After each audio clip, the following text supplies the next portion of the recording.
Bom dia, vamos começar? Vamos. Põe na pauta que nós já vamos começar com o assunto polêmicos. Polêmicos que dá processos falar disso. Você sabe que dá processo falar disso, né? Aliás, ô Luiz, faz favor pro tio. Põe isso aí pra nós aí, pra carregar em algum lugar, não. Deus é mais, tá? Você pegou meu carregador, ladrãozinho? Ó, só não esquece. Põe minha carteira, minha chave pra eu não esquecer também, vai. Vamos lá? Dá play. Oh, merda. O primeiro-ministro britânico... Você quer ler primeiro? Não, o primeiro-ministro britânico, ele renunciou depois de um desastre, né? Mais de 250 mil mulheres britânicas, né? A sociedade o encurralaram após ele encobrir e proteger como promotor da IPM os casos de mais de 250 mil mulheres britânicas, ampla maioria menores de idade, terem sido abusadas sexualmente e mortas por imigrantes islâmicos. Vamos ver o pronunciamento dele que eu já vou falar o que está rolando. The question my party is asking now is whether I am best placed to lead us into the next general election. I have heard the answer of my parliamentary party to that question, and I accept that answer with good grace. Every decision I've taken has been about putting the country I love first. That is why I will resign as leader of the Labour Party. I have spoken to His Majesty the King this morning to inform him of my decision. I will ask the National Executive Committee of the Labour Party to set out a timetable with nominations opening on the 9th of July and completed by the summer recess. Vamos lá. O que aconteceu? O primeiro-ministro esquerdista, ele simplesmente encobriu mais de 250 mil casos de mulheres, em sua maioria menores de idade, que foram abusadas por imigrantes, tá? De uma certa religião. Qual é a certa religião? Qual que você acha que é? Deixa no comentário aqui qual que você acha que é. Eu vou falar em 3, 2, 1. Sim, religião islâmica. Eu já fui processado, tá? Mais de uma vez por falar isso que eu vou falar aqui, mas eu não vou deixar de falar. Existe um dado cru. O dado cru é: imigração islâmica na Europa aumenta a criminalidade. Isso não é questão de opinião. Só que eu não estou falando que eu acho, que eu penso. Isso é um dado cru. A partir deste dado cru, eu estou dando uma opinião sobre isso. Eu acho que deveriam se fechar fronteiras para se fazer filtros, inclusive culturais. Porque existe a seguinte coisa: se você tem um país estabelecido, se você tem uma cultura onde as coisas estão indo bem, e uma outra cultura chega ali com o objetivo não de somar, não de aprender com a cultura local e se adaptar, mas com o objetivo de sublimar a cultura local e impor a sua para aquele país, você deve fazer um filtro cultural naquilo. Acabou, cara, é uma coisa meio óbvia.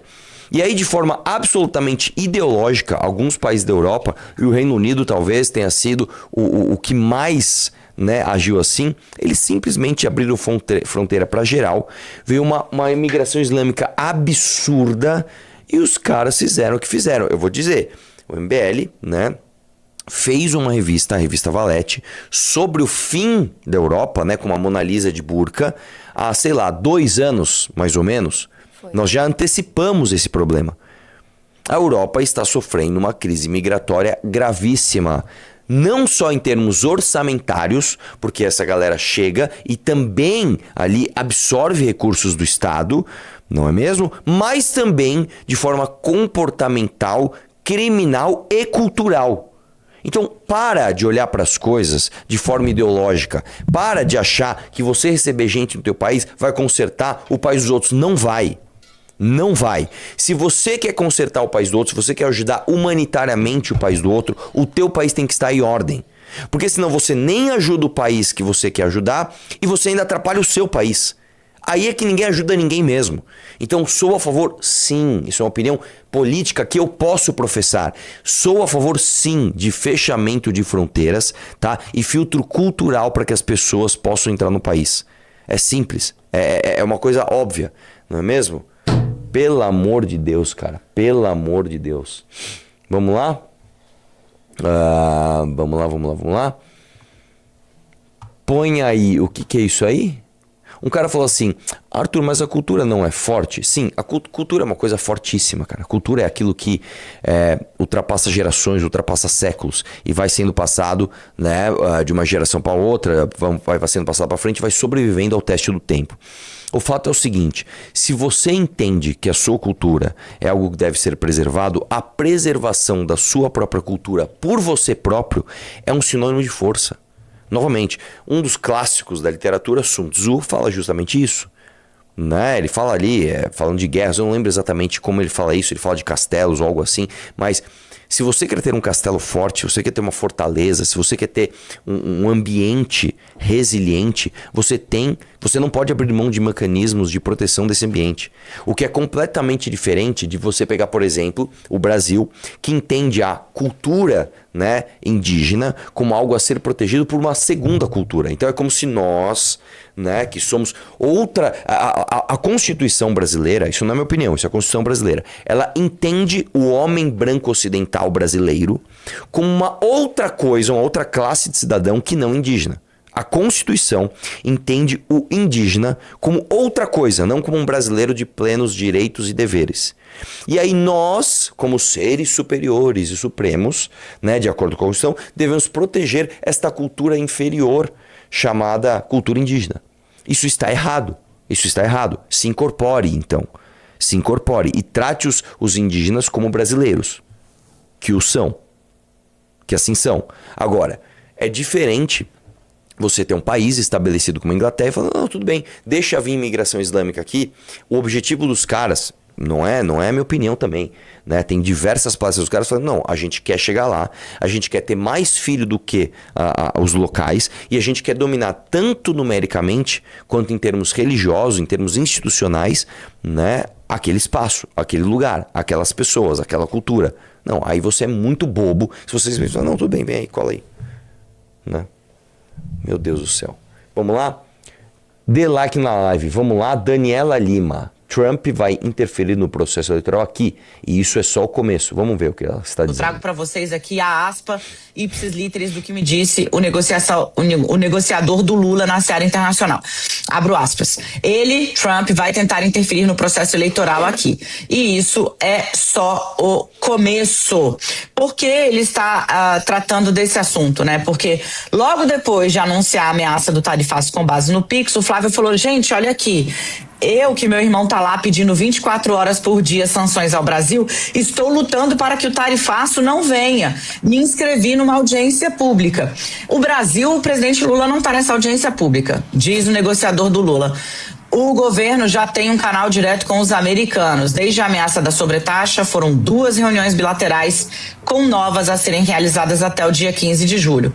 A audiência pública, como o Flávio sabe, ele é senador, é para trazer associações civis e entidades privadas para um debate. Governos falam com governos, estados falam com estados. Não é jogo para plateia, é questão grave, séria e de implicação para a economia nacional.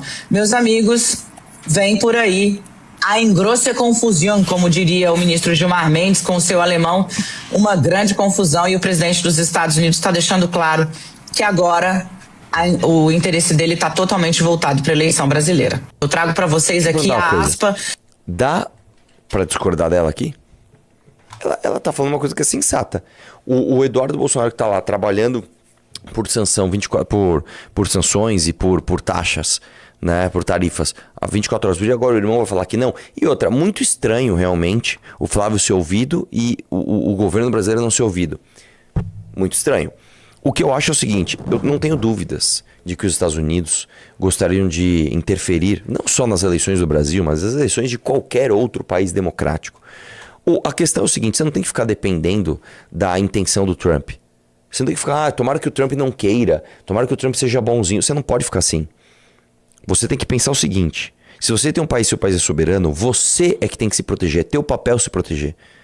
Tá? Então que a gente não tenha, né, essa interferência, porque o Brasil vai se proteger, não porque o Trump possa ter alguma boa intenção com a gente. Tá? É isso. Vamos lá? Próximo. Olha lá, acabei de falar dessa pauta, hein? Olha lá, pessoal. Eita, que maravilha. Ô, cultura boa essa, hein? Indígenas cobram entrega de Hilux do DENIT e mantém bloqueio de rodovia federal no Pará. Olha, só no Brasil, cara. Só no Brasil pra esse tipo de coisa acontecer, cara. Vamos lá, vamos ver. A gente se aproxima aqui para conversar com o Pirá, ele que segue no comando aqui dessa liderança, para falar também a respeito desse assunto, né, Pirá? Desde as 5 horas da manhã, estão com a rodovia interditada aqui. O que é que foi resolvido, decidido até o momento? Bom, Paco, dizer que nada foi resolvido ainda, né? Porque o nosso Eu gostei objetivo... muito que a entrevista está sendo concedida em português, né? Perfeitamente falado pelo povo originário. Né? Eu gostei muito que a entrevista está sendo feita em português, né? Muito bacana. Vamos continuar. objetivo é conversar com o DENIT, né? Que a gente está precisando, a gente está com 2 anos já com o DENIT não fez nada pra gente ainda. Né? Eles fizeram umas coisas básicas pra gente, mas o que a gente está reivindicando hoje são as caminhonetes que eles prometeram que até hoje não deram. Né? Então, assim, a gente conversou com eles, né? E eles ficaram resolvendo lá os problemas deles lá, mas o que nós queremos é conversar com o chefe, né, do DENIT, que venha resolver esse problema, né? Eu sei que aqui é uma BR, né? É uma BR, né? Mas essa BR aqui, ela corta a minha reserva bem no meio, né? Então, assim, todo mundo tem direito de reivindicar o que ele quer, certo? Então, a gente estamos reivindicando o nosso direito, né? E a gente só vai sair daqui se o DENIT chegar com uma resposta pra gente que vai resolver o nosso problema. No caso, esse representante, vocês querem de forma presencial aqui. Exatamente. O que representante vem aqui pra gente conversar e dar o prazo pra eles também, né? Então, assim, já há muito tempo a gente já vem com isso aí, sofrendo, né? Reunião em cima de reunião. Então, isso não resolve. O que nós falamos, não, eu acho que já basta, né? Nós comunidade Assurini, a gente gostamos muito de dialogar, né? Mas nós temos um limite, certo? Nós temos um limite de conversa. Então, por hoje, a gente só vai liberar a BR se o representante do DENIT comparecer com a gente. Entendi. Então, deixa eu ver se eu entendi. Índio tem aldeia. BR corta a aldeia no meio. Então, índio quer caminhonete. Eu acho que faz todo sentido. Acho que faz todo sentido. Eu acho que esse é o jeito de se tratar povos originários. Pessoal, vamos preservar a cultura deles. Dá umas Hilux pra eles aí, pra gente poder construir uma BR. Cara, assim, explica isso pro investidor. Chega pro investidor e fala que é o seguinte, vamos investir ali em infraestrutura no Brasil, a gente fazer uma BR e tal, vai pedagiar, vai ser legal, vai escoar um monte de produção, vai levar desenvolvimento pra tudo quanto é lugar do Brasil, vai deixar o país menos vulnerável, tá? A invasões, a tudo, é só bom, é só maravilhoso. Inclusive a gente vai poder levar mais outros tipos de infraestrutura para essas pessoas, postos de saúde, escolas, etc. Olha que maravilha. Bora, só que é o seguinte, tem que pagar umas Hilux aqui. O que é essa? Não, a gente tem que dar Hilux por uma terra indígena que a gente tá... Mano, olha, velho, eu vou te falar, cara, é um meme pronto. É um meme pronto. Me manda esse no privado, por favor, minha querida, né? Aí é o seguinte, é capaz de eu falar isso aqui, falar que não tem que dar Hilux porra nenhuma, tem que fazer a porra da BR e vai se fuder com a sua porra da sua terra indígena, aí é eu que vou ser processado, né? Eu que vou ser processado, porque, vamos lá, existe um problema muito grave aqui no Brasil do entendimento do que é uma terra, uma reserva indígena, tá? Aqui no Brasil, o processo para você demarcar um território como território indígena é um absurdo. Como é que funciona aqui no Brasil? Um antropólogo que chega lá e ele pode, pelas razões mais diversas possíveis, entender que uma terra é terra indígena. Então, o que acontece? O cara chega lá, dando um exemplo, ele achou um martelo que ele achou que esse martelo é... peraí, esse martelo aqui, cara, é de um povo indígena assim, assim, assado, então aqui faz parte de uma demarcação indígena. Se a terra for titulada, ou seja, se o lugar onde ele está demarcando tiver dono, tá? A começar o absurdo que o dono não pode apresentar contraditório no mérito. Como assim? Tem uma fazenda, tô produzindo, chega um cara e fala assim, ó, aqui tinha um martelo indígena, isso aqui é terra indígena. Eu não posso contestar o mérito. Eu não posso dizer que não é. Você acredita? O processo para que você saia da terra e se ferre, não é um processo que discute o mérito. O mérito foi dado, já era. O cara manda isso pro ministério, que eu não lembro agora qual ministério que é. O Ministério da Ordem, acabou. Você só vai discutir na justiça os termos para você sair. Quanto tem para você sair, como é que você tem que deixar a terra, quanto você vai receber por ela. Você discute só os méritos da saída. Não o mérito central, que é aquilo é ou não é terra indígena.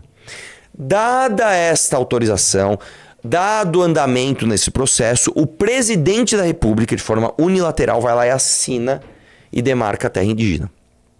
Tá? Por isso que, na época do Jair Bolsonaro, tem uma coisa boa e uma coisa ruim. A coisa boa é, o Jair Bolsonaro não assinou, não demarcou nenhuma terra indígena. O que é uma coisa boa.